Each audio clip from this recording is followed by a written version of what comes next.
This is problem 672E. It's on page 278. Helium gas is compressed from 14 psia and 70 degrees Fahrenheit to 120 psia at a rate of 5 cubic feet per second. Determine the power input to the compressor, assuming that the compression process to be A, isentropic, B, polytropic with N equal 1.2, and C, isothermal. Alright, so we've got a compressor. And this compressor, of course, requires power in order to compress helium. I'll make this cross section, that's the inlet, section 1. The exit will be cross section 2. P1 is 14 psia. T1 is 70 degrees Fahrenheit, which, by the way, that's 530 Rankine. And the volumetric flow rate coming in is 5 cubic feet per second. The exiting pressure, P2, is 120 psia. Now, we're supposed to calculate the power input for an isentropic process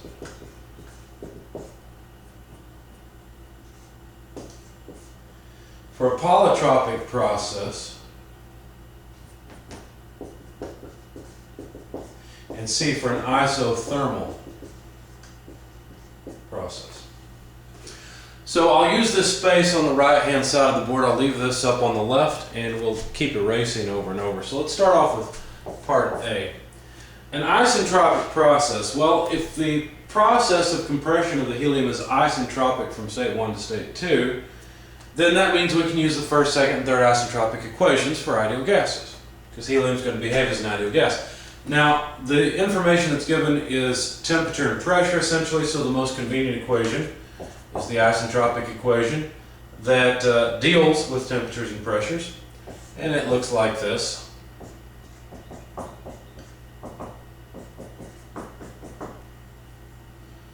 And so the exiting temperature, T2, is T1 P2 over P1 to the K minus 1 over K.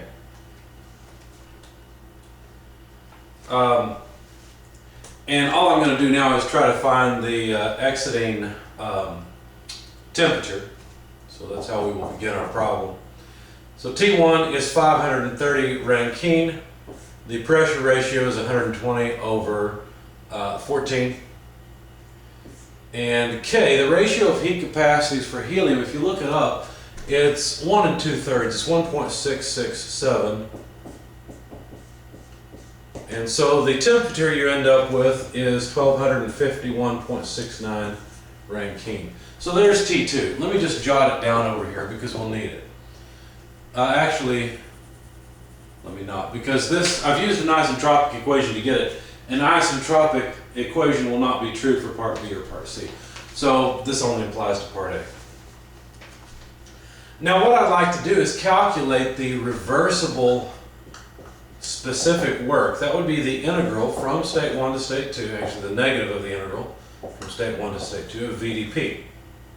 So I need to know somehow how the volume, or how the pressure, depends on volume. So I can use another isentropic equation to figure that out. P2 over P1 equals V1 over V2 to the power of K. Now these are lowercase v's. These are specific volumes, just like this one is, so that I will get the specific work, the amount of work required per, in this case, pound mass of helium that flows through. Now, looking at my notes, yeah, there must be a mass flow rate. Oh, I see. We've got the volume flow rate, so we'll have to get the mass flow rate as well. Well, we'll get to that in a minute. So anyway, let's concentrate on the specific work, and then we'll figure out the mass flow rate, multiply the two together, and we'll have the total power input for part A for the isentropic problem. Now, this equation, we don't have to apply it to state 1 and state 2. We could apply it to state 1 and any state in between, because this is the nature of the compression process. It's isentropic, and so we can get rid of the subscript 2 and it would still be true. Start off at state 1. As you move through the process, the pressure and volume are related to each other by this equation. So it's pretty easy to see that we can solve for the specific volume. I won't show you all the intermediate steps, just the final result. The specific volume at any point in the process could be represented as the initial specific volume multiplied by the pressure ratio between the initial pressure and the current pressure that goes with the current specific volume. And this is the form of the equation. Now notice that V1 and P1 are constants. Those are just properties at the entrance. But the pressure P is what will change. And so basically this equation becomes negative integral from 1 to 2 of V, but we'll write that as V1, P1 over P to the 1 over K dP. Now notice basically this bit up here is just a constant that can come out of the integral. And we're integrating 1 over P to the 1 over K dP. So that's really the problem at hand. So let's go ahead and pull out the constants and see if we can come up with the specific reversible work. So it would be negative. Now if we pull out the constants, we have V1, P1 to the 1 over K, integral from 1 to 2 of 1 over P to the 1 over K dP. Okay? Now we already know that K is going to be 1.667, so we know this is not just a 1. If it was just a 1, then 1 over P dP would give us natural logarithm of P. But that's not the case. The exponent is not unity. In fact, it would never be unity for any gas because it's Cp over Cv, and Cp is always bigger than Cv. Now, what do we mean by going from state 1 to state 2? Well, if we're integrating across pressure, then what we're really saying is we're going from P1 to P2. Those are the limits of integration at the states. So let's see, this is the same thing as negative V1, P1 to the 1 over K. And here we have, let's see, what would this be? This would just be integral P1 to P2 of P to the negative 1 over K dP. And so hopefully all of you know how to integrate x to some power dx. It comes out like this in this case, V1 for the constants, P1 to the 1 over K, I'm going to drop the parentheses because I think that's understood now, multiplied by the integral here. Now the integral will be P to the negative 1 over K plus 1 in the exponent divided by negative 1 over K plus 1 evaluated from P1 to P2. And so we could rearrange this just a bit to make it look a little more friendly. We could just make this 1 minus 1 over K in both the exponent and the denominator. And then, if we actually plug in the limits, we'll get, oh, by the way, let me do one more thing.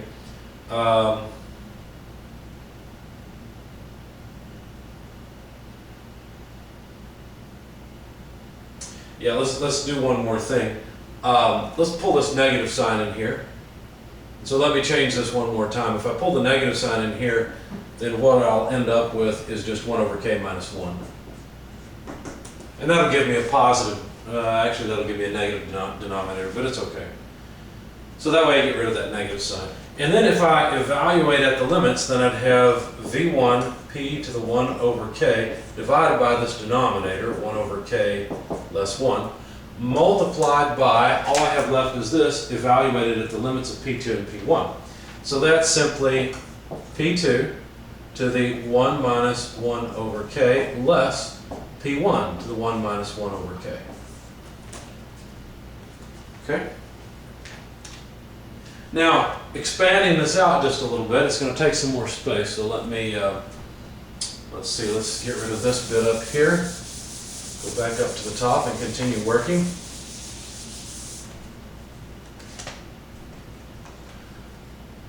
So the specific reversible steady flow work, we expand this, in other words, multiply here. Let's see, and I've dropped my 1 out, I apologize. We'd have V1 P1 to the 1 over K.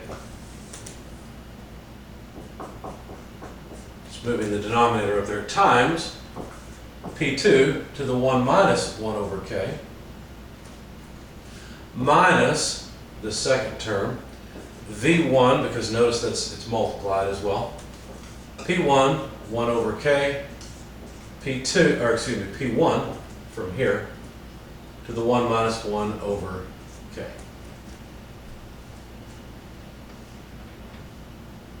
Okay.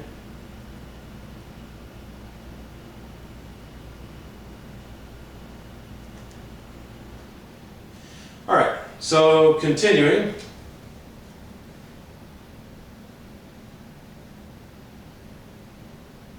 Notice that P1 to the 1 over K is actually a constant because I've unfortunately erased the equation I had a moment ago. Let me find it. The equation I had was something like this. P2 over P1 equals V1 over V2 to the K. Now if you rearrange this equation, what you'll find is V2 P2 to the 1 over K equals V1 P1 to the 1 over K. And see, I'd like to combine these two. This one's easy. I can combine these two P1s. They're the same, but I can't combine these two because P1 and P2 are not the same. But notice that V1 P1 to the 1 over K is the same thing as V2 P2 to the 1 over K. So all I'm going to do is flip these subscripts to 2 because they're the same. That product is the same. Okay? So that was from the isentropic equation. So now I can actually combine these two. So let's see, all I have to do really is add the exponents, and you'll notice that basically these will cancel, and what we'll end up with is V2 P2 less V1 P1 over 1 over K minus 1. Now this may look familiar. In fact, it should look familiar because the reversible steady flow work equation that I gave you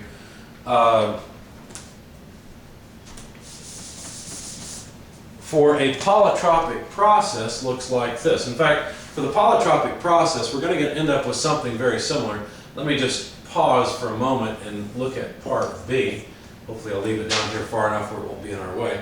But for polytropic process, remember the reversible steady flow work came out to V1 or V2 P2 less V1 P1 over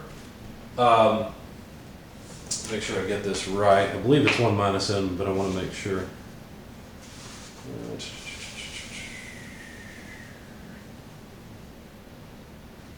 Yeah, it's 1 over n minus 1.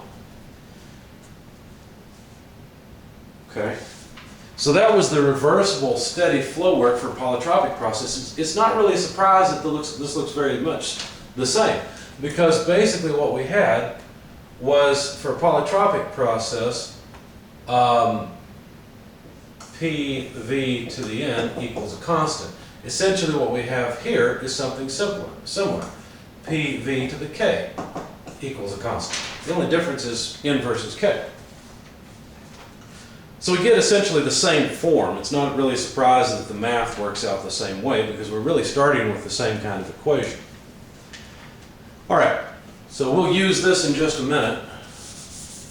But for right now, we'd like to calculate the specific steady flow work. Now we've got a small problem here because we don't know the specific volume either in state 1 or in state 2. So let's take care of that. In state 1, the specific volume in state 1 from the ideal gas law would be R T1 over P1. All I've done is rearrange the ideal gas law. The gas constant for helium is 2.6805 psia, cubic feet per pound mass per Rankine. And the temperature coming in is 530 Rankine. The pressure coming in is 14 psia. And so let's see, Rankine goes away, psia go away, and we are left with feet cubed per pound mass. Looks like I'm going to need this space, so we'll just remember that we have the same form, and I won't bother with the integration for part B. I'll just write down the equation. Anyway, the specific volume in state 1 comes out to about 101.48 cubic feet per pound mass. Now you could actually use the isentropic relationship that relates pressure and volume with this volume, this pressure, and this pressure to find the specific volume in state 2. I chose to simply use the ideal gas law again. V2 equals RT2 over P2, because notice to find the temperature in state 2, which I've erased, but to find the temperature in state 2, I've used the isentropic relationship already, so that's how it enters this calculation. Anyway, this comes out very similarly. You'll notice that the only difference is the temperature and the pressure. The pressure is 120 psia. The temperature at the exit I've erased, but we had it a little earlier. Looks like it was 1251.69 Rankine. Anyway, this comes out to about 27.96 cubic feet per pound mass. So there's the specific volumes at states 1 and 2. And then we can plug in all the numbers to find the reversible specific work. So 27.96, and I'm going to write the units above because I'm running out of space, cubic feet per pound mass. P2, the exit pressure, 120 psia, less V1, and V1 is 101.48, same unit, so I won't bother writing it again. P1, 14 psia, divided by 1 over K, which is 1.667, less 1. So the units we'll end up with for the specific steady flow work will be psia cubic feet per pound mass. Now, a psia cubic foot is in fact a measure of energy, so this is energy per mass, which makes sense because it's a specific energy. So anyway, this comes out to negative 4,834.75 cubic feet psia per pound mass. And what you should recognize here is that this negative sign is due to the fact that that integral for reversible steady flow work has a sign in it. It assumes that work flowing out is positive. Obviously, work's flowing in this case, increasing the energy of the helium, so we get a negative number. So that actually makes sense. Now, if we continue with this, we could convert the units because cubic feet psi are not common units for energy. 1 BTU is 5.40395. This is just a conversion factor in the front of your book. PSIA cubic feet. So basically the PSIA cubic feet go away. We get BTUs per pound mass. This is negative 894.94 BTUs per pound mass. Now we'd like to multiply that by the mass flow rate of the helium through the compressor. The problem is we don't have that yet. So let's calculate the mass flow rate through the compressor. And in fact, that's pretty straightforward. The mass flow rate is equal to the density multiplied by the volume flow rate. And the easiest way to do this, we've already used the ideal gas law to come up with the specific volume coming in. So we could simply say this is the volume flow rate coming in divided by the specific volume coming in. So that is, let's see, 5 cubic feet per second divided by the specific volume that we had a minute ago, 101.48 cubic feet per pound mass. That'll take care of the cubic feet. We'll have pound mass per second. In fact, it's 0.04, I believe that's 927 pound mass per second, but whatever it is, when you multiply the mass flow rate by the specific work, you get the total power input. So basically take this and multiply it by this. Notice the pound mass will go away, you'll have BTUs per second. It comes out to negative 44.09 BTUs per second. Now I wrote this positive on my sheet because I just noted this was work flowing in, not out. But that sign, once again, just tells us that the work is flowing in. So there's the power requirement for isentropic compression. So let's write it out here. And again, I'll just flip the sign because we understand that the work is flowing in now. Now that was a lot of work, but we got it. And it makes the next part a lot easier. We have to be a little bit careful. In the next part, the only real change is that instead of having K as the exponent, we will have the polytropic exponent N as the exponent. So the math works out exactly the same, the integration comes out exactly the same. We'll just have 1 over N less 1. And so let's see what happens in that case. Let's see, I'll leave the mass flow rate. Notice the mass flow rate is good for the whole problem. So let's just go ahead and write it down over here. The mass flow rate, it did not depend on the isentropic condition. So we can just jot it down so we have it 4927. I apologize, I'm not 100% positive that 9 is a 9. It may be a 7 or a 5. I'm embarrassed that I sometimes cannot read my own handwriting. In any case, all we have to do is, now we got a small problem here because the exiting specific volume that we calculated before was based on an isentropic equation. We can't do that anymore. In fact, the polytropic equation says P1 V1 to the 1.2 equals P2 V2 to the 1.2. And so basically what we would end up doing is playing the same game and saying, well, we can apply this to any point along the path. Okay, we know P1 V1, so it's going to start there, but as it goes through the helium compressor, it's going to be compressed in a polytropic fashion. And so the pressure and volume would be related to each other by this equation. And we could simply say then that the specific volume would be V1 P1 over P to the 1 over 1.2 power. And this is what we would plug in to the reversible steady flow work equation to come up with this equation. But you can see that the form is exactly like it was for the polytropic process, or excuse me, for the isentropic process, and so we'd end up mathematically the same way. The other thing we can do with this is calculate the specific volume in state 2. So if we apply this to state 2, then we have V1, which we know is 101.48 cubic feet per pound mass. Remember, we just used the ideal gas law to get this. The second time when we used the ideal gas law to get V2, the polytropic or the isentropic relation was already built into it because we had calculated the temperature in state 2 from the isentropic equation. But this 101 is really the specific volume in state 1 no matter what. But the V2 is going to change for this part, for part B. So 101.48 cubic feet per pound mass is the specific volume coming in. So anyway, now we need the pressure ratio. The pressure coming in is 14 psia. The pressure, if we're applying this to state 2, then we need the pressure at state 2, which is 120 psia to the 1 over 1.2 power. Okay, so the specific volume in state 2 for the polytropic case comes out to 16.937 cubic feet per pound mass. Now recall before that the specific volume in state 2 during isentropic compression was 27 point some odd cubic feet per pound mass. So this takes up less space per pound mass. So basically we've managed to compress the helium more. It doesn't take up as much space as it did in the isentropic case.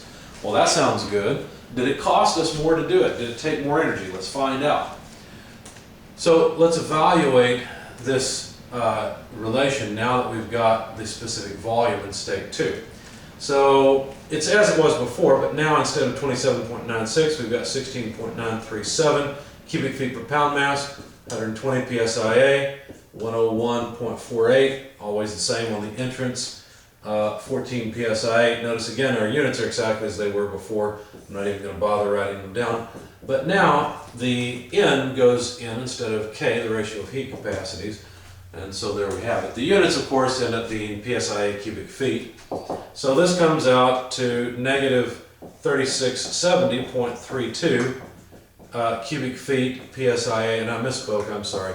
The 16.937 and the 101.48 have units of cubic feet per pound mass. So we'll have feet cubed psia per pound mass. Now let's multiply that by our conversion factor. Well, let's see. 1 BTU per 5.40395 psia cubic feet. And we'll have BTU per pound mass. That comes out to negative 679.19 BTUs per pound mass. So that's the specific steady flow work. Now if we want the power requirement, it's the same, well, I'll tell you what, I've got it right here. Same as it was before. The only difference is we've got a different specific work. And so the mass flow rate of 0.04, I think 927 times negative 679.17 gives us a total power flow of negative 33.46 BTUs per second. Now, again, I will drop the negative sign because we understand this is power flowing in. And what you notice is that the polytropic process does a better job than the isentropic process. In fact, the polytropic process not only compresses the helium more, but it does that with less work, with less effort.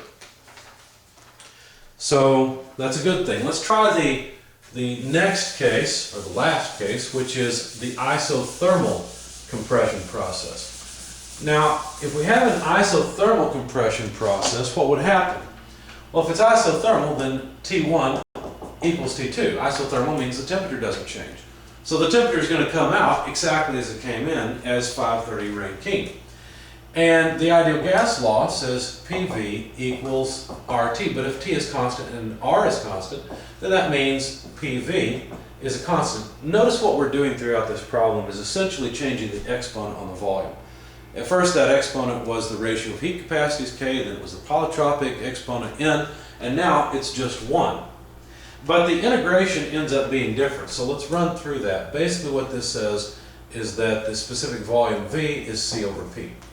And so the specific steady flow work, V dP, integral of V dP, is negative integral 1 to 2, C over P dP. The C is a constant that just comes out, so negative C, integral 1 to 2, 1 over P dP. And in this case, the integral of 1 over P dP is just a natural logarithm of P. So this will end up being negative C, natural logarithm of P, evaluated from state 1 to state 2. Of course, we're just going to plug in the pressures at those states, because that's what's needed. That's the variable of interest there.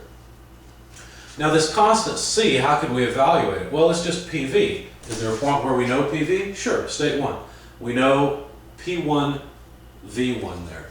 So this would simply be negative P1, V1, and that's specific volume. And then if we evaluate the natural logarithm of P at the limits, we'd have natural logarithm P2 less natural logarithm P1. But if you know your rules of logarithms, you know that this is just negative P1 V1 times the natural logarithm of P2 over P1. And so there's our relationship for the steady flow boundary steady flow work equation, steady flow reversible work equation. So P1 14 psia, V1 101.48 cubic feet per pound mass. We need the natural logarithm of P2 120 over P1 14. And so what you find is this is negative 3052.32 psia cubic foot per pound mass. And so if we multiply that by the mass flow rate of, again, 0.04927, we should get a specific steady flow power, a steady flow power of 27.83 BTUs per second. Notice I've gone ahead and incorporated the conversion factor to get to BTUs, and then multiply by the mass flow rate to get this number. So let's just finish off our table, our results. 27.83 BTUs per second into this. So the best we can ever do, or the best we can hope to do in this steady flow process, the steady flow compression process, is an isothermal compression. And so in the isothermal compression,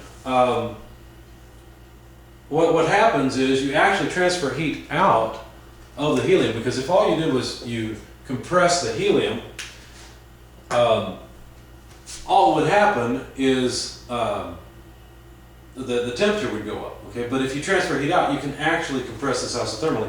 This is why air compressors have fins on the side of them. It's because it takes less energy to compress a gas at constant temperature than anywhere else. You might look at this and say, well, wait a second. I thought when we first started talking about this, we started talking about entropy because we said that isentropic processes would be the most efficient. They would require the least amount of work, and yet we've just proven that even polytropic is better than isentropic. What's going on here? Well, when you talk about efficiency, you have to be careful. Because the efficient, yes, isentropic is actually the most efficient in the sense that it would leave the most energy in the fluid, but that may not be our goal. Because if you think about it, if you leave the most energy in the fluid, then that means it's going to have a higher temperature. And in this case, that's not necessarily a good thing. Think of your air compressor. You take your air compressor, you turn it on, the tank gets filled up. What if that air was compressed not isothermally, but isentropically? Well, all of the energy, or more of the energy that you pay for, would go into the fluid. In fact, all of it would go into the fluid. And we'd say that's 100% efficient. That's 100% efficient conversion. We can never reach that point, but that's the ideal. Well, that may not really be the ideal for your compressed air, because your compressed air is going to sit in your tank in your garage anyway. It's going to cool down. This heat transfer is going to happen. And so you don't care about that part of the energy in the flowing stream. Okay? You don't care about that in the air or the helium or whatever it is, because it's going to cool down. And so you may as well pay less money to compress the helium more. We didn't calculate the specific volume in state 2 for the isothermal compression process, but you can do that easily. You'll find it's even lower than it was for the polytropic. It's taking up even less space. So you may want to do it that way and go ahead and take the hit, basically. Realize the fluid's not going to have all the energy you put into it and say, that's okay, I don't want it to have energy, I just want it to be small. And I want to pay the least that I can for doing that. So hopefully that helps you understand the concepts here, and the fact that isentropic, while it's the best energy transformation, it's not necessarily the best situation for every process.